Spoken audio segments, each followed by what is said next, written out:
Well, let's talk a bit more then about the summit and the pressures on Russia in particular. Natasha Kuhrt joins me from King's College London. Thanks very much for speaking to us on France 24 today. First of all, how diplomatically isolated is Russia at this G20? Well, I mean, I think it's not maybe as isolated as it might seem, and I think we probably have to wait for the final statement. I mean, China certainly isn't going to be abandoning Russia, and India has also, not really come out very strongly against Russia, I would say. The United States, though, has been saying it would like stronger language than what we're seeing in the draft statement, more directly blaming Russia for the turbulence in the global economy.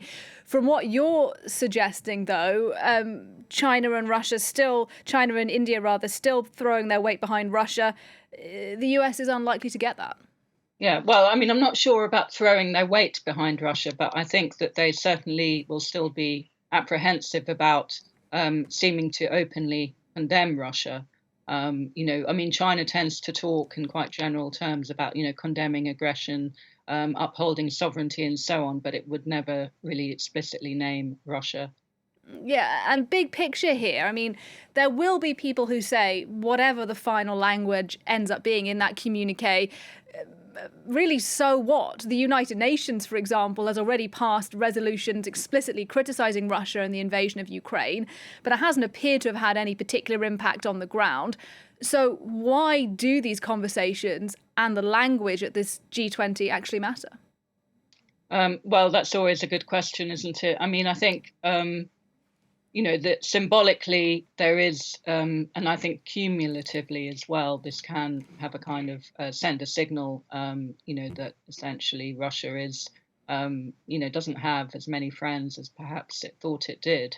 Obviously, for example, the UN General Assembly doesn't have the powers that the UN Security Council does, but nevertheless, Russia has kind of prided itself on, kind of trying to essentially bring together the global South using this kind of anti-colonial discourse, suggesting that unlike Western countries, Russia doesn't have that kind of colonial past vis-a-vis, for example, African countries and so on. So it's tried to use that as a way of kind of bonding, if you like, with some of those countries. But I think that that won't necessarily work in the longer term. And also, although some of these countries may not want to explicitly condemn Russia, at the same time doesn't mean that they actually support Russia. And for them, the war in Ukraine is something that's quite far away geographically, but also in their minds. So I think we have to kind of try and see things from their perspective. And also India and China, of course, are profiting from or benefiting from the cheaper oil that they're getting from Russia. We know what the perspective is of Kyiv on this. They say Russia shouldn't have been allowed to attend the summit altogether because of the invasion. I wonder if you think that actually would have been helpful, though, particularly in terms of talking about tangible issues at the G20. One thing that is being discussed is that grain export deal out of Ukraine.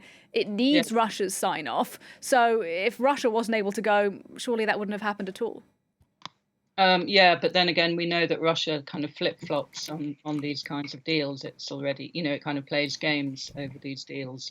On the other hand, I think probably it's good if Russia is there to precisely see, that there are some countries that may be,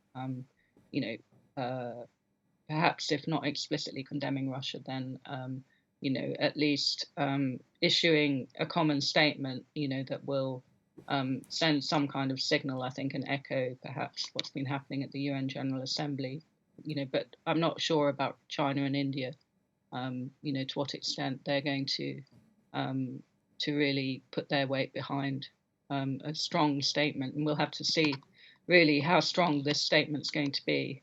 Yeah, and just finally, briefly, if you can, Ukraine, obviously not the only issue facing the world right now. And the host nation of this G20, Indonesia, says actually they should be focusing on other issues like global debt.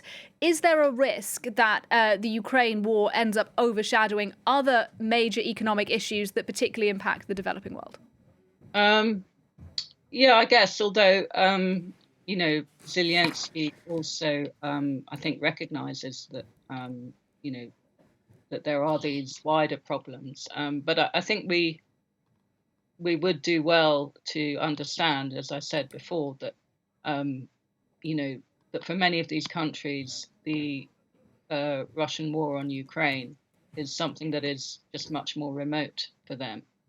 So it is difficult to get that further up the agenda, I think. And I suppose we don't want it to look as if we're kind of dominating this agenda. I mean, obviously it is of vital importance to European and international security, but I think maybe there's still a lot of work to do, I think, to convince some of these countries that they need to turn away from Russia. So I think we need to maybe offer them something more than what we are doing at the moment. Natasha Kuhrt, thanks very much indeed for your analysis. We'll have to leave it there, but Thank you. thanks for your Thanks. time.